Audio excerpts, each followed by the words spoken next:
बहकी सभी जुबां है, हम हैं हजारों में। नमस्ते दोस्तों, कैसे हो आप सब। आई होप कि आप सभी अच्छे होंगे और मैं भी अच्छा हूँ माँ चंद्रबनी के आशीर्वाद से। और दोस्तों, मेरा नाम है सूरज बिष्ट और आप लोगों का स्वागत है मेरे फर्स्ट और लास्ट ब्लॉग में।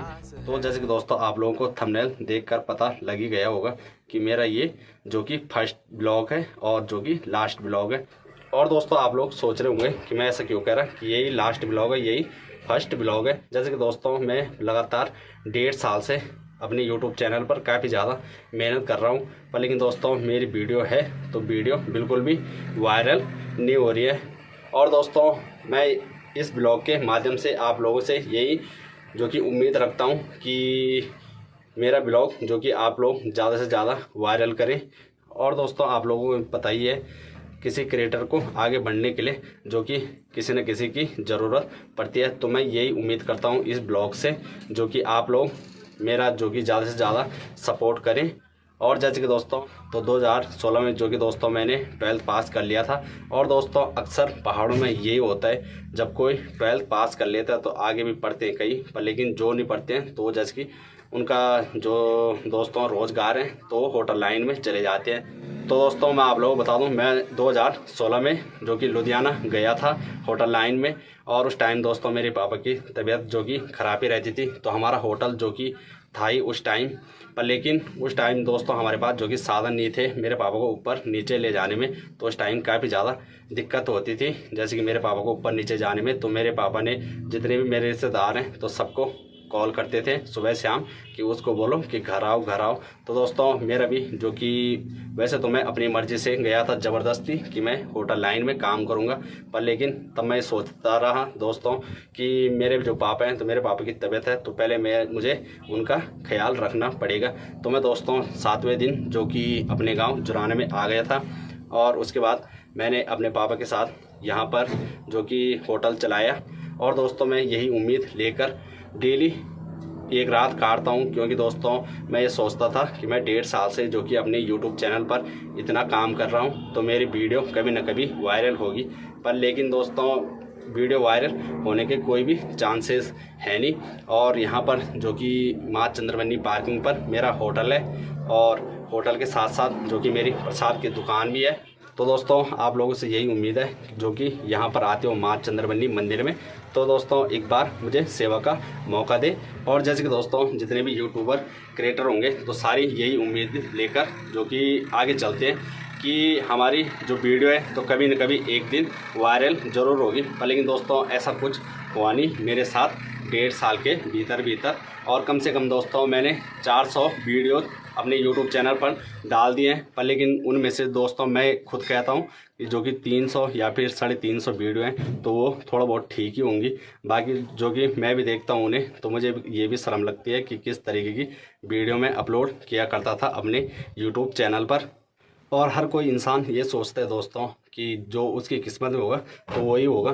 तो दोस्तों, मैं जब लुधियाने से घर आया था तो मैं ये सोचता था कि मैं जो कि लुधियाने से किसी न किसी वजह से तो आया हूँगा घर, तो मैं अपनी दुकान में काम करता रहा। और जब दोस्तों मैंने अपना YouTube चैनल खोला तो मैंने ये हर रोज़ हर रात को दोस्तों मैं यही सोचता हूँ और सोचता था कि जो कि मेरे पापा ने मुझे घर बुलाया है तो मेरा YouTube चैनल है जो तो होटल है, तो होटल वैसे दोस्तों कम ही चलता है, तो मैंने कहा जो मेरा YouTube चैनल है तो चलेगा ज़रूर। पर लेकिन जो कि 2 साल होने वाले हैं तो कोई भी वीडियो वायरल नहीं हुई है। और दोस्तों, जैसे कि मैं गया था बाबा केदार के दर्शन करने के लिए, तो इस ब्लॉग में मैं आप लोगों को बता देता हूँ। तो कई भाई लोगों का ये कमेंट आया है मुझे जो कि आपका क्या खर्चा आया और कितना जो कि आपकी स्कूटियों ने, गाड़ियों, बाइकों ने जो कि तेल खाया, तो मैं आप लोगों को दोस्तों इसी लास्ट ब्लॉग में बताने वाला हूँ।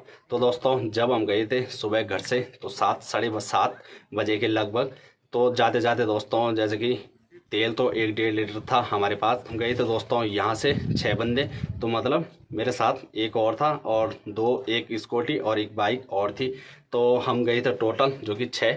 और दोस्तों सीधे हम गए थे जैसे कि श्रीनगर में, तो श्रीनगर में जो कि मैंने 500 का स्कूटी में तेल डलवाया, तो 500 में से जो कि 60 रुपये बचे थे मेरे।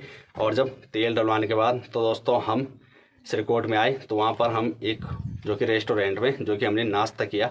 और नाश्ते करने के बाद दोस्तों जैसे कि सारे भाई लोगों ने ये कहा कोई अपना अपना खर्चा नहीं करेगा, तो ऐसे में पता नहीं लगता है। तो हमने एक बंदे के पास जो कि 2-2 हज़ार रुपये जमा कर दिए थे, और हम जैसे कि हम थे दोस्तों जैसे कि 6 बंदे, तो हमने 12,000 रुपये इकट्ठी कर दी थी। और 12,000 इकट्ठी करने के बाद तब निकले थे हम बाबा केदार के दर्शन करने के लिए। और दोस्तों आप लोगों को मैं बता दूं, जब आप लोग सुबह निकलते हो बाबा केदार के दर्शन करने के लिए और शाम के 3-4 बजे के लगभग आप लोग गौरी कुंड में पहुंचोगे, तो गौरी कुंड में पहुंचने पर दोस्तों आप लोग जो अगर कमरा करोगे तो आपका दूसरा दिन भी ख़राब होगा और काफ़ी ज़्यादा टाइम लगेगा। और दोस्तों मैं आप लोगों से ये कहना चाहता हूँ, जब आप लोग सुबह निकलते हो घर से तो शाम के टाइम 4 बजे के लगभग हम जो कि गौरी कुंड में पहुंचे थे। और गौरी कुंड के पहुंचने के बाद हम दोस्तों शाम 4 बजे ही वहां पर खाना खाया गौरी कुंड में, और उसके बाद निकल पड़े थे जो कि बाबा केदार के दर्शन करने के लिए। और दोस्तों जैसे जैसे हम बाबा केदार के धाम की चढ़ाई चढ़ने लगे तो वैसे वैसे दोस्तों अंधेरा होने लग गया। और वहाँ देखते हुए दोस्तों काफ़ी ज़्यादा डर लग रहा था कि जो कि इस चढ़ाई को पार कर पाएंगे या नहीं, पर लेकिन भोले का बुलावा आना चाहिए तो कोई भी चढ़ जाएगा। और जिस पे बुलावा नहीं होगा तो दोस्तों कई लोग जो कि आधे रास्ते से जो कि नीचे लौट रहे थे कि हमारी बस की बात नहीं है ये चढ़ाई पार करना। और जब दोस्तों हम यही उम्मीद लेकर पहुँचे कि यहाँ पर होगा जो कि बाबा केदार का मंदिर, तो 12 बजे के लगभग जो कि हम सीधे बाबा के धाम पर पहुँच गए। तब जाके दोस्तों वहाँ पर थोड़ी तसल्ली मिली हमें। और जो कि ऊपर जाते टाइम तो कुछ पता नहीं लगा कि हम पे क्या बीत रही है क्या नहीं बीत रही, उस टाइम थोड़ा बहुत ही बीती। और रात के टाइम दोस्तों हम होटल में रहे थे, तो वहाँ 2,000 रुपये का कमरा किया था हमने 6 लड़कों ने। और दोस्तों अगली सुबह खड़े उठते ही जो कि हम बाबा केदार के दर्शन किए और नीचे आते टाइम तो दोस्तों मेरी हालत इतनी ज़्यादा ख़राब हो गई थी। तो मेरे साथ मतलब 6 बंदे थे, तो 3 बंदे जो कि आगे आ चुके थे और 3 हम पीछे थे। तो दोस्तों मैं अपने मन में ये सोचता रहा कि ये भाई कहें कि कहीं पर बैठ जाएं, और वहाँ पर थोड़ा बहुत जब बैठ रहे थे तो दोस्तों उड़ने का बिल्कुल भी मन नहीं कर रहा था।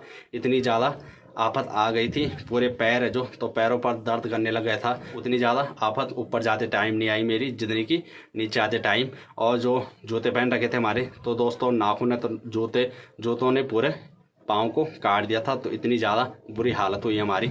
और जब दोस्तों हम बाबा केदार के दर्शन करते हुए तो ऊपर जाते टाइम तो हम तो पूरे 10 घंटे लगे, और दोस्तों नीचे आते टाइम जो कि हम 5 घंटे में गौरी कुंड में पहुंच गए थे। उसके बाद हम त्रियोगी नारायण भगवान के दर्शन किए, और फिर उसी शाम को जो कि हम आ गए थे दोस्तों ऊखी मठ में। तो ऊखी मठ में जो कि हमने वहाँ पर अपना होटल बुक किया, और अगली सुबह निकले थे हम फिर बाबा तुंगनाथ के दर्शन करने के लिए। तो तीसरे दिन हमने बाबा तुंगनाथ के दर्शन किए, और उसके बाद सीधे दोस्तों नीचे उतरते ही सीधे हम चले गए जो कि बद्रीनाथ धाम। तो बद्रीनाथ धाम पहुँचे हम दोस्तों 7-7:30 बजे। और उसके बाद जब हम बद्रीनाथ धाम पहुँच गए थे तो हमने भी वहाँ फिर जो कि होटल बुक किया, और होटल बुक करने के बाद तो सुबह हम ज़्यादा जल्दी उठ गए थे 5 बजे के लगभग। तो हम नहा धोकर जो कि एकदम रेडी होकर जो कि नारायण भगवान के दर्शन किए, और वहाँ से निकले थे हम सीधे कल्पेश्वर महादेव के लिए। तो कल्पेश्वर महादेव मंदिर में भी काफ़ी ज़्यादा टाइम लगा, और उसके बाद सीधे हम आए थे दोस्तों जो कि कर्णप्रयाग। तो कर्णप्रयाग पहुँचे हम रात 9 बजे, और 9 बजे पहुँचने के बाद फिर हमने वहाँ होटल बुक किया, और बुक करने के बाद फिर आए दोस्तों दूसरे दिन सुबह हम जो कि रुद्रप्रयाग। तो रुद्रप्रयाग में जो कि कार्तिक स्वामी का मंदिर है, तो हमने कार्तिक स्वामी के दर्शन किए। और दर्शन करने के बाद जो कि उसी शाम को तो मेरा बड़ा भाई पंकज है तो उसके कमरे पर रहे, और कमरे पर रहने के बाद जो कि अगली सुबह फिर निकले तो फिर माँ धारी देवी के दर्शन किए, और उसके बाद घर। तो दोस्तों ये ट्रैक था हमारा जो कि 6 दिन का। और दोस्तों जैसे कि आप लोगों ने सुन ही लिया कि हम कहाँ कहाँ गए थे, और जब आप लोग जिन जिन जगह हम गए थे तो उन जगहों जाना चाहते हो तो फिर आप लोगों को सबसे पहले जो कि बाबा केदार के दर्शन करने पड़ेंगे, क्योंकि वहाँ जो अगर आपके जो हाथ पाँव हैं तो दोस्तों एकदम फिट हो जाते हैं। तो उसके बाद आप कितने भी पैदल चले जाओ तो आपको कोई भी दुख दर्द नहीं होगा महसूस। तो दोस्तों मैंने आप लोगों को बता ही दिया जो कि हमारा 6 दिन का ट्रैक था, और 6 दिन के ट्रैक में जो कि ये वाली स्कूटी है एक्सिस 125, तो इस पर दोस्तों जो कि 1800 रुपये का तेल पड़ा था, और जो कि हम 6 भाइयों के हिस्से में आए। मेरे मतलब हर बंदे के हिस्से में आए 5,670 रुपये। तो ऐसे ही कुछ था, मतलब 6,000 मान के चलो। तो 6,000 रुपये में जो कि इतने जगहों गए और इतने धामों के जो कि हमने दर्शन किए। और दोस्तों, जब आप लोग कभी भी जैसे कि बाबा केदार के दर्शन करना चाहते हो तो सबसे पहले तो दोस्तों आपके पास जो गाड़ी बाइक हैं तो हल्की होनी चाहिए, जैसे कि स्प्लेंडर हो गए या फिर स्कूटियाँ हो गई। जो अगर दोस्तों काफ़ी ज़्यादा पुरानी होंगी तो उन पर कहीं पर भी जो कि गाड़ियाँ धोखा दे सकती हैं। तो इसलिए जो कि साल 1.5 साल या 2 साल पुरानी गाड़ी बाइकें जा सकती हैं, या फिर जो कि आप लोग सर्विस सेंटर में दिखा सकते हैं, इस पर कोई दिक्कत तो नहीं है। तो वही बाइकें जा सकती हैं। और जब आप लोग घर से निकलते हो तो दोस्तों आप लोगों के पास जो कि एक डंडी चाहिए बाबा केदार की चढ़ाई चढ़ने के लिए। और जो कि आपके पैरों पर जूते हैं तो जूते भी रखिए और चप्पल भी। चप्पलों में दोस्तों काफ़ी ज़्यादा आराम मिलता है जो कि चढ़ाई चढ़ने में।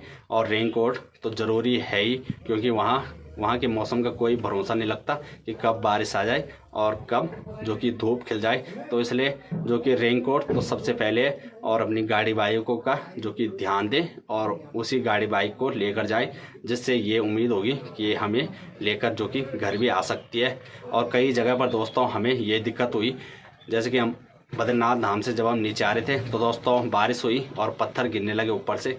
पर लेकिन दोस्तों मैं ये शुक्रगुजार हूँ जो कि बाबा भोलेनाथ का और नारायण भगवान का, जो कि दोस्तों मैं सच्ची श्रद्धा भाव से बाबा केदार और नारायण भगवान के दर्शन करने के लिए जा रखा था। तो मेरे साथ कोई घटना नहीं घटी। और जो अगर दोस्तों आप श्रद्धा भाव से नहीं जाते हो तो आपके साथ कुछ भी हो सकता है। ये किसी को भी पता नहीं है कि आपके साथ क्या होगा। तो इसलिए जो भी जाता है तो अपने श्रद्धा भाव से जाएं।